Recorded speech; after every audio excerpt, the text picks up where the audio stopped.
Ketika hubungan AS-Jepang meningkat, Beijing tidak lagi sederajat. Xi secara pribadi mengambil tindakan.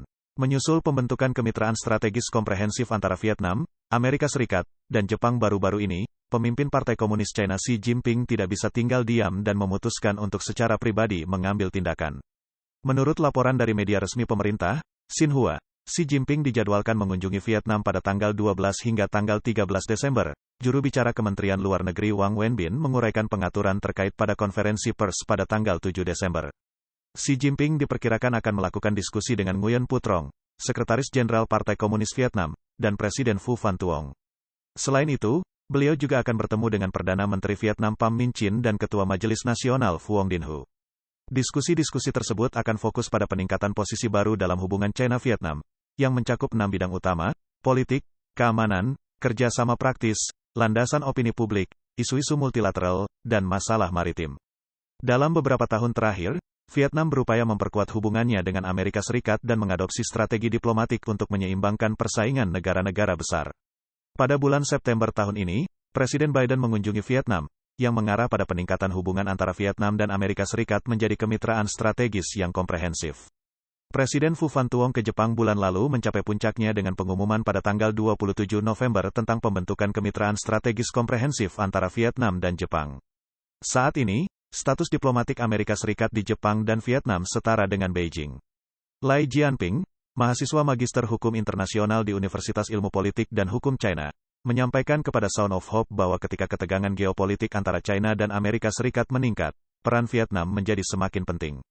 Vietnam mempunyai pengaruh geopolitik yang signifikan di Laut Cina Selatan dan Selat Taiwan.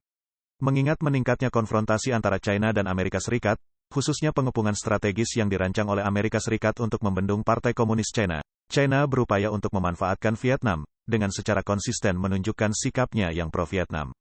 Bahkan kunjungan pribadi Xi Jinping bertujuan untuk menyelaraskan Vietnam dengan China, baik dalam menghadapi Amerika Serikat atau, paling tidak, membangun hubungan saling percaya yang lebih kuat dengan Vietnam untuk memastikan Vietnam tidak terlalu dekat dengan Amerika Serikat. Ini adalah langkah strategis Partai Komunis China yang pada dasarnya bertujuan untuk mengatasi situasi geopolitik internasional yang sangat tidak menguntungkan bagi Partai Komunis China dan berupaya untuk mematahkan pengepungan strategis yang telah dibentuk Amerika Serikat terhadap China. Vietnam berhati-hati berjalan di atas tali diplomatik. Dengan dimulainya perang dagang China-AS, Amerika Serikat mengenakan tarif terhadap barang-barang yang diekspor dari China. Banyak perusahaan dalam rantai pasokan internasional direlokasi keluar China, termasuk banyak perusahaan China yang beroperasi di Vietnam. Vietnam kini telah menjadi mitra dagang terbesar Partai Komunis China di kawasan Asia. Menurut statistik Bea Cukai China, volume perdagangan bilateral antara China dan Vietnam untuk pertama kalinya melebihi 200 miliar dolar AS pada tahun 2021. Mencapai 230,2 miliar dolar AS. Ini mewakili peningkatan tahun ke tahun sebesar 19,7% dalam dolar AS. Pada akhir bulan sebelumnya, Wang Wentao, Menteri Perdagangan PKC, mengunjungi Vietnam dan bertemu dengan Perdana Menteri Vietnam Pham Minh Chinh. Dia menekankan bahwa Beijing bermaksud untuk memperdalam dan memperluas kerjasama perdagangan dan investasi antara China dan Vietnam. Reuters mengutip pejabat senior dan diplomat Vietnam melaporkan bahwa diskusi sedang dilakukan untuk meningkatkan sistem kereta api Vietnam secara signifikan guna lebih meningkatkan arus barang antara kedua negara. Jalur kereta api yang ditingkatkan ini akan melintasi kawasan inti tanah jarang di Vietnam Utara, yang juga merupakan bagian dari inisiatif Belt and Road China. Komentator senior Lansu menunjukkan bahwa saat ini ada dua kekuatan penting dalam persaingan. Yang pertama adalah aliansi antara Amerika Serikat, Jepang, dan Australia, dan yang lainnya adalah kemitraan antara PKC dan Rusia. Dalam pergulatan yang sedang berlangsung antara kedua belah pihak, Vietnam menghadapi situasi yang sulit dengan sangat hati-hati. Hal ini bertujuan untuk mendapatkan keuntungan ekonomi yang besar dari negara-negara barat sambil tetap pertimbangan menjaga keamanannya sendiri, dan menutup mata terhadap ancaman dari Partai Komunis China. Xi Jinping, sebagai diktator PKC, tidak bisa mengunjungi Vietnam begitu saja. Dengan kata lain, jika dia pergi, itu menandakan bahwa sudah ada kesepakatan antara PKC dan Vietnam. Xi Jinping, setidaknya, percaya bahwa membuat kesepakatan ini bermanfaat, jika tidak, dia tidak akan pergi. Hubungan Vietnam-Cina lebih dari kemitraan strategis yang komprehensif. Menurut laporan Voice of America, Kementerian Luar Negeri China dalam siaran persnya menyatakan bahwa dalam diskusi di Hanoi awal bulan ini, Menteri Luar Negeri Vietnam Bui Tan San menyampaikan keinginan Vietnam untuk memperkuat koordinasi dan kerjasama dengan China di tingkat internasional dan regional. Beliau juga menyatakan dukungannya terhadap pembentukan komunitas masa depan bersama bagi umat manusia, mendukung inisiatif pembangunan global, proposal keamanan global, dan proposal peradaban global. Hal ini menunjukkan bahwa hubungan antara Vietnam dan Partai Komunis China siap untuk melampaui hubungan kemitraan strategis komprehensif yang ada saat ini, sebuah perkembangan yang ditafsirkan oleh Partai Komunis China sebagai melampaui hubungan antara Amerika Serikat dan Vietnam.